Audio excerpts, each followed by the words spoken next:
morning, everybody. Unlike Jeff, we got to go to bed last night at 9 o'clock. Our kids are a little older, so we wanted to go to bed at more like our time, which is kind of like 10:30, 11. But they were out till 1 or so, and so of course when they come in, we get woken up again. So it is New Year's Day, and I think one of my kids said, "Dad, no one's going to listen to you today. They're just going to fall asleep because everyone's going to be tired from their New Year's Eve celebrations." But I hope that God will give you the strength to stick with me today, and I hope that He'll give me the strength that I don't, it'd be bad if the pastor fell asleep in the middle of his sermon. So we'll try not to do that. So we're going to be in Mark chapter 5 today. Mark chapter 5, verses 21 to 43, and.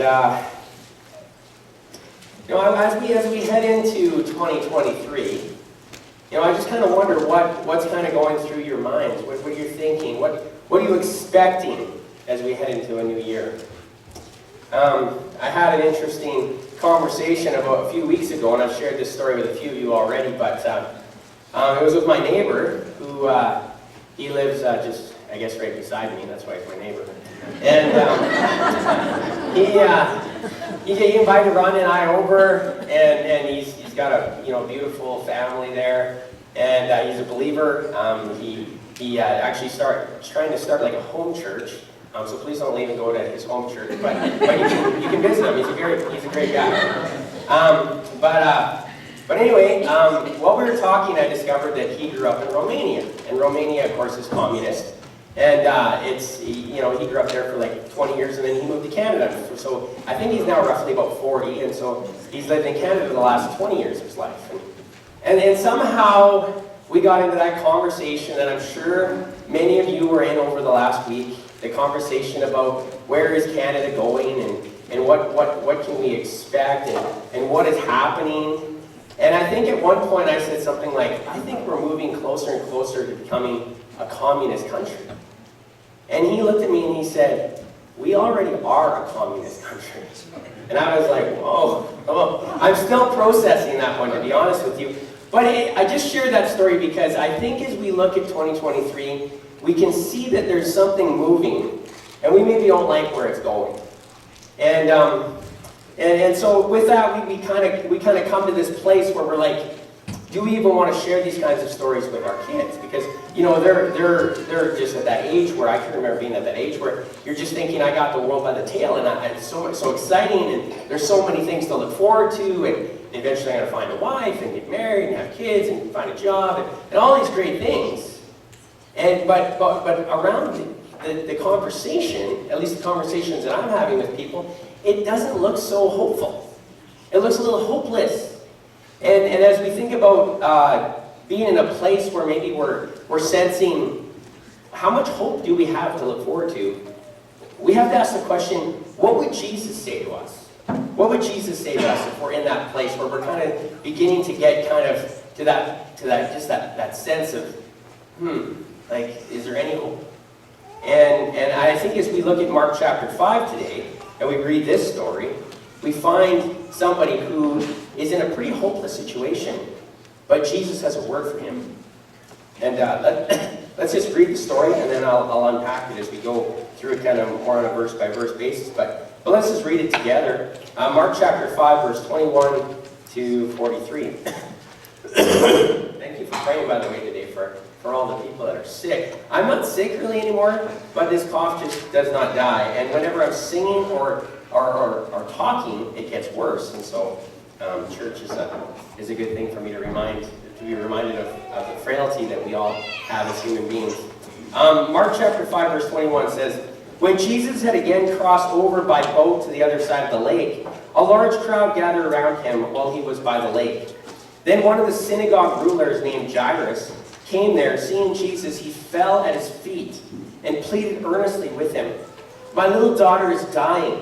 Please come and put your hands on her so that she will be healed and live.' So Jesus went with him. A large crowd followed and pressed around him, and a woman was there who had been subject to bleeding for 12 years. She had suffered a great deal under the care of many doctors and had spent all she had. Yet instead of getting better, she grew worse. When she heard about Jesus, she came up behind him in the crowd and touched his cloak, because she thought, if I just touch his clothes, I'll be healed. Immediately her bleeding stopped, and she felt in her body that she was freed of her suffering. At once Jesus realized that power had gone out from him. He turned around in the crowd and asked, "Who touched my clothes?" You see the people crowding against you, his disciples answered, and yet you can ask, "Who touched me?" But Jesus kept looking around to see who had done it. Then the woman, knowing what had happened to her, came and fell at his feet, trembling with fear, told him the whole truth. He said to her, "Daughter, your faith has healed you. Go in peace and be freed from your suffering." While Jesus was still speaking, some men came from the house of Jairus, the synagogue ruler. "Your daughter is dead," they said. "Why bother the teacher anymore?" Ignoring what they said, Jesus told the synagogue ruler, "Don't be afraid, just believe." He did not let anyone follow him except Peter, James, and John, the brother of James. When they came to the home of the synagogue ruler, Jesus saw the commotion with people crying and wailing loudly. He went in and said to them, "Why all this commotion and wailing? The child is not dead, but asleep." But they laughed at him. After he put them all out, he took the child's father and mother and the disciples who were with him and went in where the child was. He took her by the hand and said to her, "Talitha cum," which means, "Little girl, I say to you, get up." Immediately the girl stood up and walked around. She was 12 years old. At this they were completely astonished. He gave strict orders not to let anyone know about this and told them to give her something to eat. May God add his blessing for the reading of his word. So verse 21 starts with Jesus crossing again by boat over to the other side of the lake. If you'll remember, a few weeks ago, we looked at what Jesus had gotten in a boat and he crossed over to kind of the southeast corner of the Sea of Galilee, which is really more of a lake. It's a freshwater lake, actually. I don't know why they call it the Sea of Galilee, to be honest. But traveled over to the southeast corner of that lake. And there they were in this area that was called the Gerasenes. And Jesus and his disciples met this man named Legion who had many demons. And Jesus cast these many demons out of him. And then the people, when the demons left this man, the demons went into some pigs. And the demons destroyed the pigs by rushing the pigs down into the water. And they all drowned. And then the people, when they saw what an economic loss this all was, they were afraid of what Jesus might do next. And so they went to Jesus and they asked him nicely, "Would you please leave?" And Jesus left. He got back in the boat and he heads back over to another place, and that's where we pick up the story today. Now he's heading back from the southeast corner of the Sea of Galilee up to the northwest corner, which is kind of his headquarters, which is, of course, the town of Capernaum. So that's where we're picking up the story. When Jesus had again crossed over by boat to the other side of the lake, a large crowd gathered around him while he was by the lake. And then it says, then one of the synagogue rulers named Jairus came there. Seeing Jesus, he fell at his feet and pleaded earnestly with him, "My little daughter is dying. Please come and put your hands on her so that she will be healed and live." A synagogue ruler was a lay person. So somebody who had a regular job, didn't get paid by the synagogue, a lay person, and was responsible for the overall upkeep of the building as well as the services that would take place at the synagogue. All you needed to start a synagogue was 10 men, Jewish men, and of course their families. And so synagogues, similar to our churches today, would be various sizes. The main purpose of a synagogue was to gather the people together, read the Old Testament, and of course learn from one of the teachers. Now the teachers often would be these guys who would travel around from place to place, and they would go into these synagogues and they would do some teaching there. Jairus would have been he would have been responsible for all these things. He would have also had a respectable standing amongst the Jewish authorities. So for this man who is respected amongst the Jewish authorities. And of course, it's the Jewish authorities that are growing resentful toward Jesus. For this man to come and to fall on his knees before Jesus and beg Jesus for help probably was kind of frowned on by the Jewish authorities. They would have probably been looking at Jairus and realizing that this is their synagogue ruler, this is a man with a respectable standing, and here he is on his knees before this man from Nazareth and begging him for help. And they probably were kind of like, that doesn't look so good. And I just wonder, why would Jairus do that? Well, of course he did that because he was in a desperate place. How can you get more desperate than realizing that your daughter is breathing her last breaths? He was at a place where he had nowhere to turn but to Jesus. And then we read in verse 24 how as Jairus falls on his knees and he begs Jesus for help, it says, so Jesus went with him. Jesus went with him. Jesus responds to Jairus' request for help by saying, yes, I will go with you. I will help you. And when you look through the stories of Jesus, it's pretty hard actually to find a place where Jesus looks at somebody when they ask him for help, and he looks at them and says, no. In fact, I don't know if I can find a single place. It's really actually hard to find a place in the scriptures where somebody asks Jesus for anything and he says no. In fact, we just talked about how these people who, this great economic loss of their pigs, they go to Jesus and they say, Jesus, would you please leave? And even when they ask him for that, he says, okay, I'll leave, if that's what you want. There's only actually a few places. One place that I can think of where somebody asked Jesus for something and he said no was, of course, from that story again of the demoniac, because the man who had been delivered from all the demons asked if he could go with Jesus, and Jesus did say no to him. So Jesus does say no sometimes.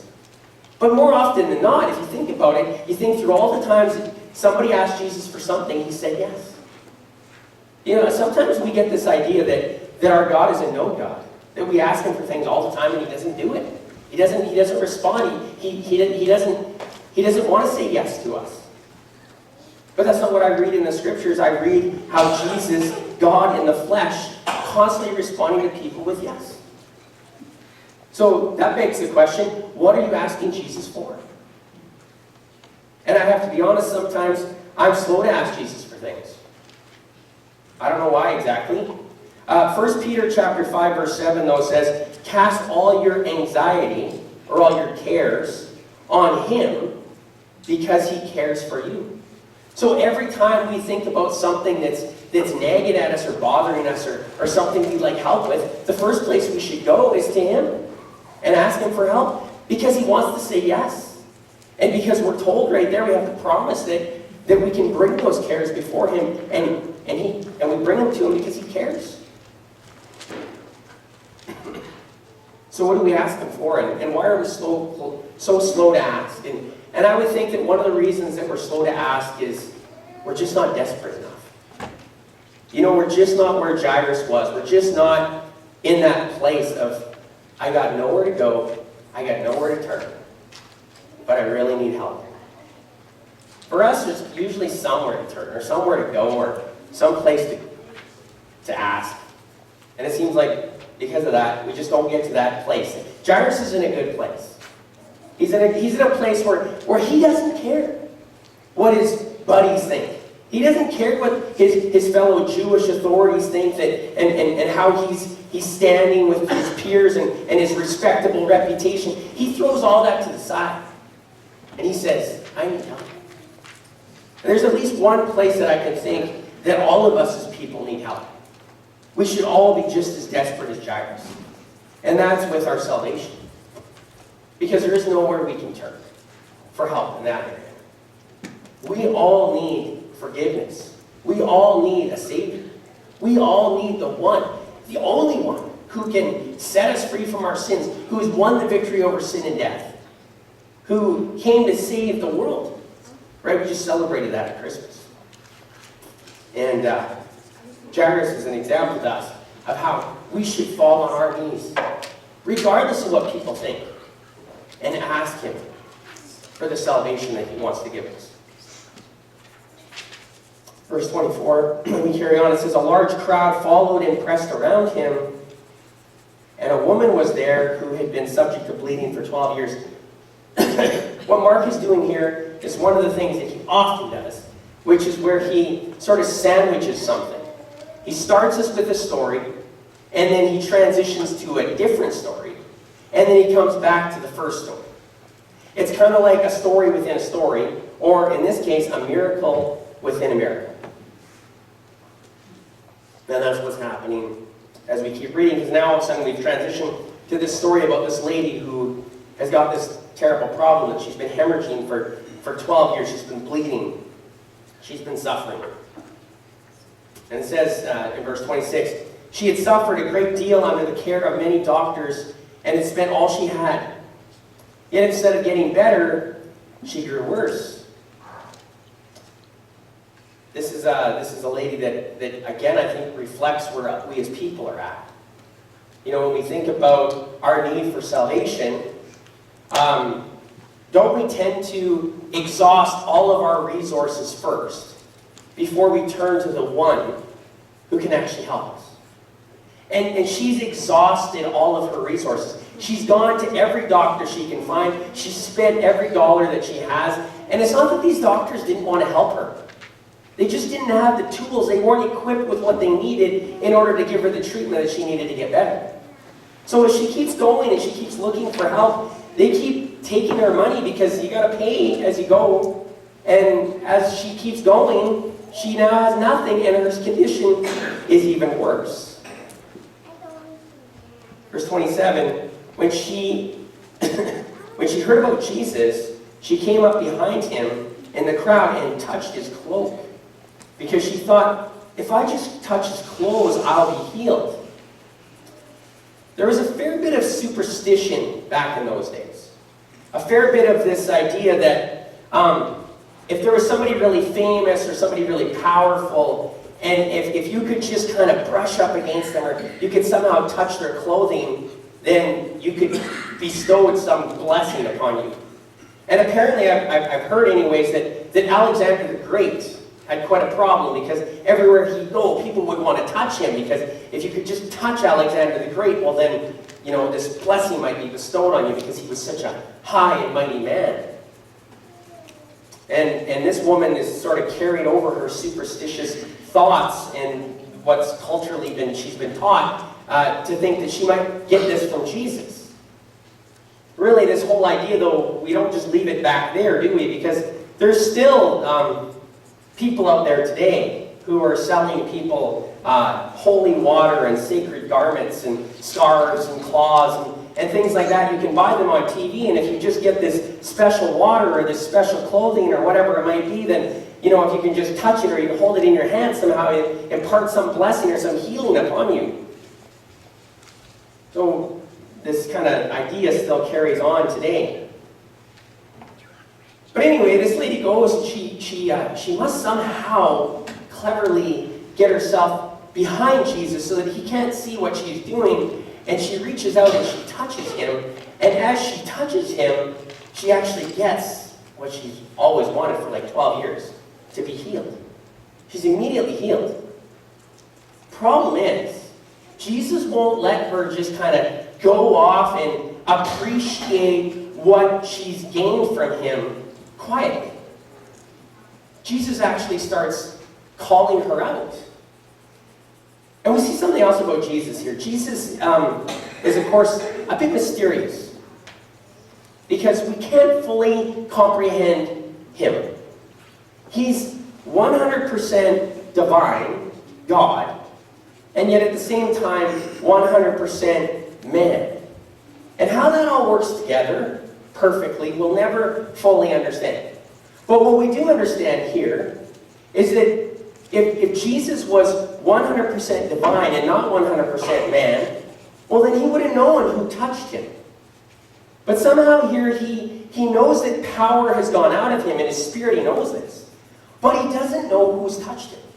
He just knows that someone has touched him and power has gone out from him. And he's literally looking around. He's not just playing a game with her. He's looking around to say, who touched me? And his disciples are frustrated with him almost here. They're like, are you kidding me? We're trying so hard, Jesus, to get you through this crowd so that you can get to Jairus' house and so that you can heal his daughter. And now you're stopping up where we're in the midst of all this pressure that's around us, and you're asking us who touched you? Like what gives here? All kinds of people have touched you. Right? But Jesus is still looking. And what is he doing? He's calling this woman out. And you can imagine, it even said there, didn't it? It said that she was afraid. She came to him with trembling. She doesn't want to step out. She'd kind of like to just quietly appreciate what she's gained from Jesus. But Jesus calls her out. And I see in this too, it's like, this is another picture of our salvation. Because there are people who have received forgiveness from Jesus, but they just kind of want to quietly appreciate that, just them and themselves and maybe a few close loved ones, but we're not going to make this known to everybody. What does Jesus do? He says, believe and be baptized. Well, what is baptism? Baptism is literally where you're supposed to publicly make it known before all that you have received this great gift of salvation, this forgiveness from Jesus. And Jesus calls us out. And he calls us to do that, follow him in obedience and be baptized. But he calls this lady out, and she finally knows that it's her that he's looking for. And she comes forward, and we're told that she tells him the whole truth. In verse 32. With fear, fell at his feet, and trembling with fear, told him the whole truth. This is another picture of our salvation.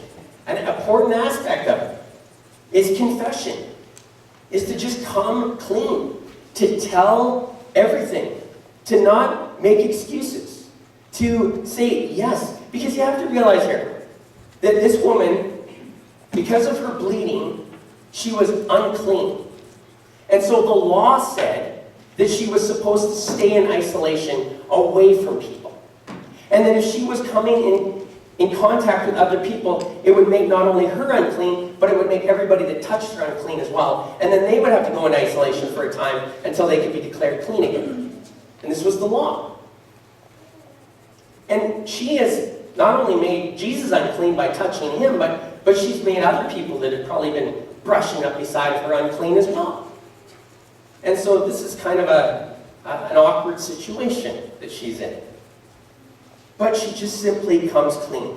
She just simply tells Jesus everything. She tells him of how she's suffered and how she's tried and how she's given everything and it hasn't worked. And then as she tells him everything, he looks at her and he says, "Daughter, your faith has healed you. Go in peace and be freed from your suffering." Isn't that what we all want? Don't we all want to hear that? Like, your faith is healed. And it's interesting how Jesus doesn't say, "My clothes have healed you," or "your little superstitious thought healed you." No, your faith has healed you. But it's not just about the purity of her faith. It's about the fact that she put her faith finally in the object, the right object. And the object that she put her faith in was Jesus, his power to heal her. She had finally come to the place where I'm not putting my faith in the doctors anymore. I'm not putting my faith in my superstitious thoughts anymore. I'm putting my faith in Jesus, and he heals her. Now, her faith isn't perfect. Like I said, she's still got some of these superstitious thoughts, but through this process, her faith is getting clearer and clearer in who she needs to trust. And I love that because our faith isn't perfect either. So we keep going, and now Mark comes back to the first story, right? About Jairus. What's going on with Jairus? And you put yourself in in the shoes maybe of the disciples. You put yourself in the shoes of this lady that suffered for 12 years. Well, put yourself in the shoes of Jairus, right? His daughter is dying. She's breathing her last breath. And Jesus is stopping up in the crowd and he's having this conversation with this lady, right? And I mean, just imagine what it's like when you are in a desperate place and Jesus is taking his time to talk to somebody else. And then as they're having this conversation, Jairus gets a note from his good old buddies, from his friends.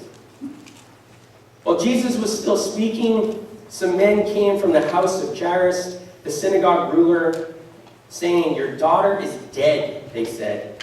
"Why bother the teacher anymore?" And this is where we come to that question that I started with.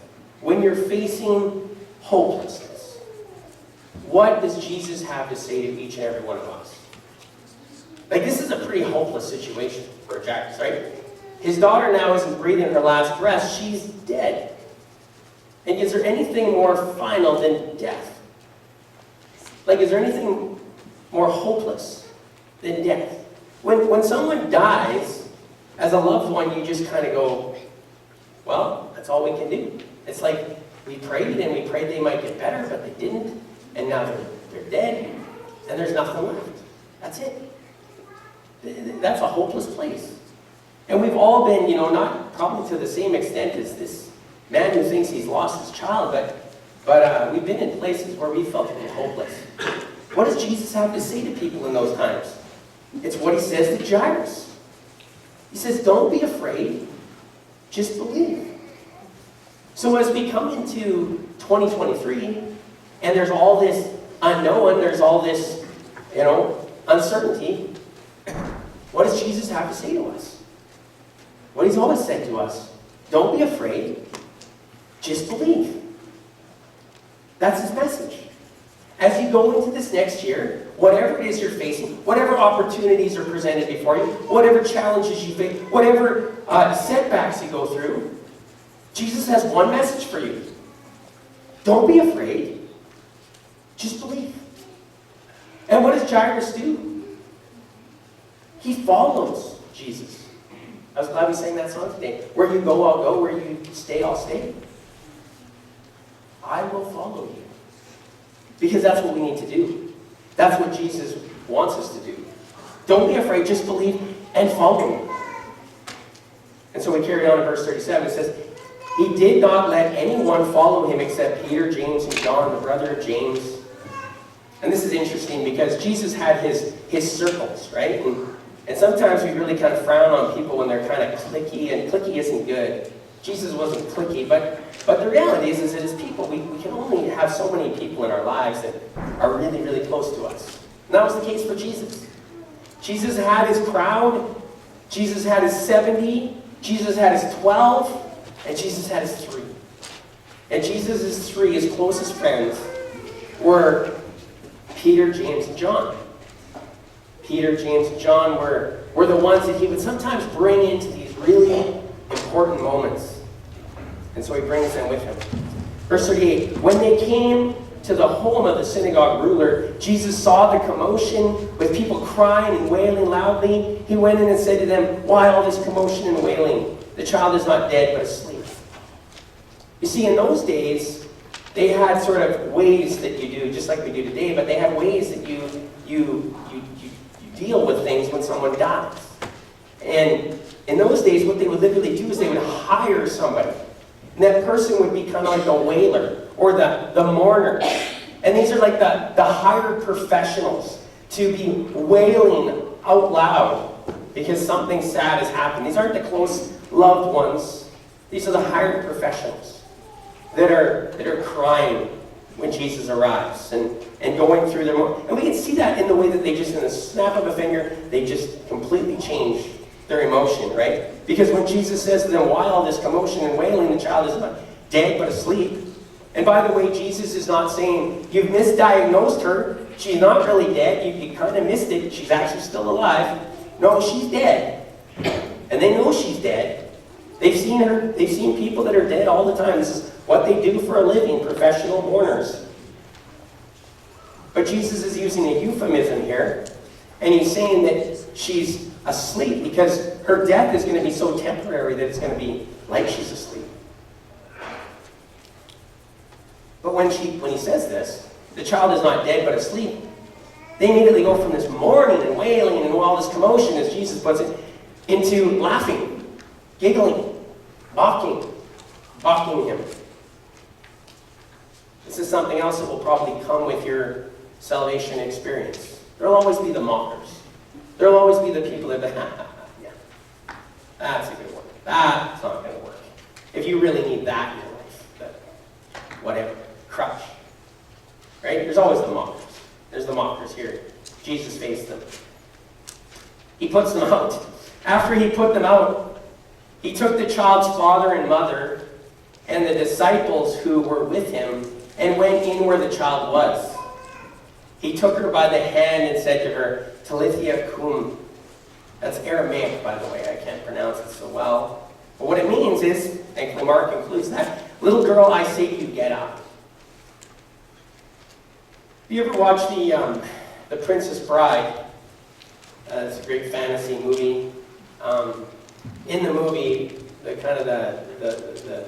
hero of the movie, Wesley, he dies, or he goes through this torture that he's dead, or at least according to the Mad Max guy or whatever his name is.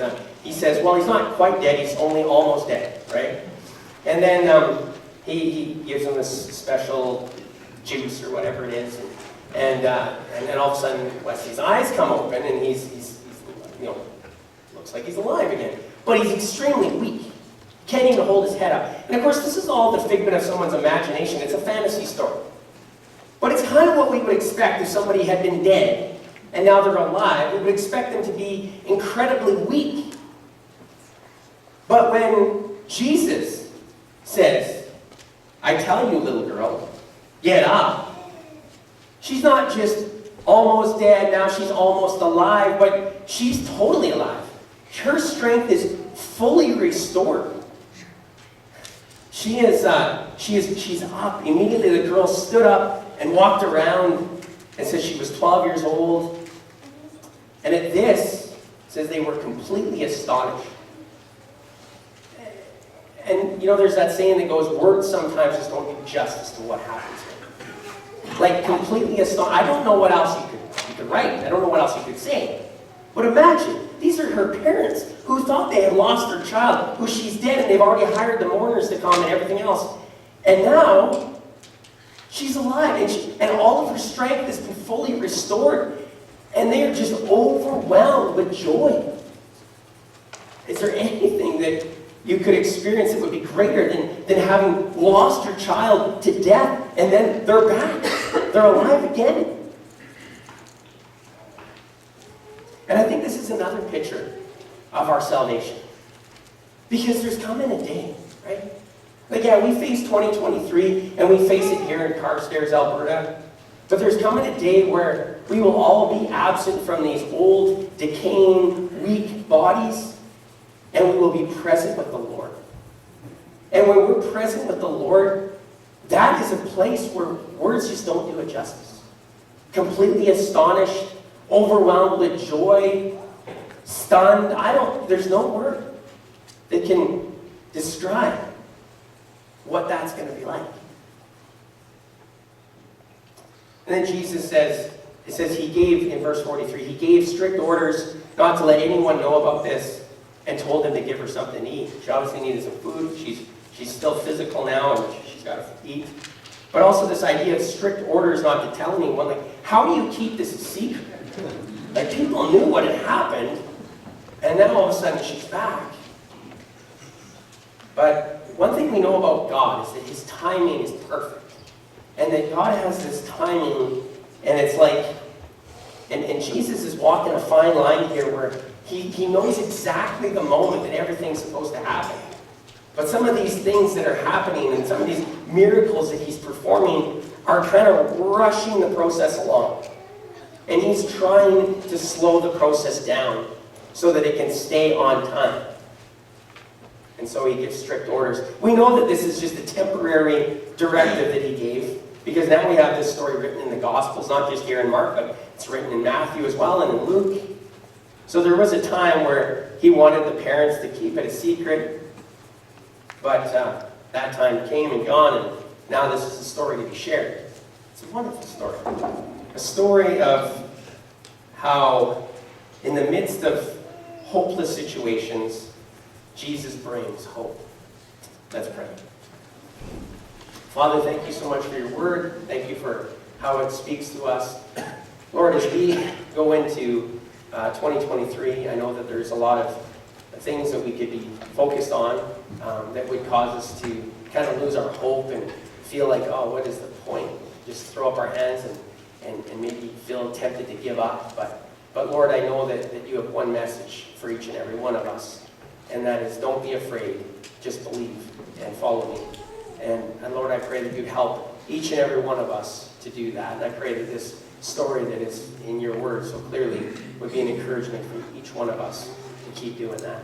We ask this in Jesus' name. Amen.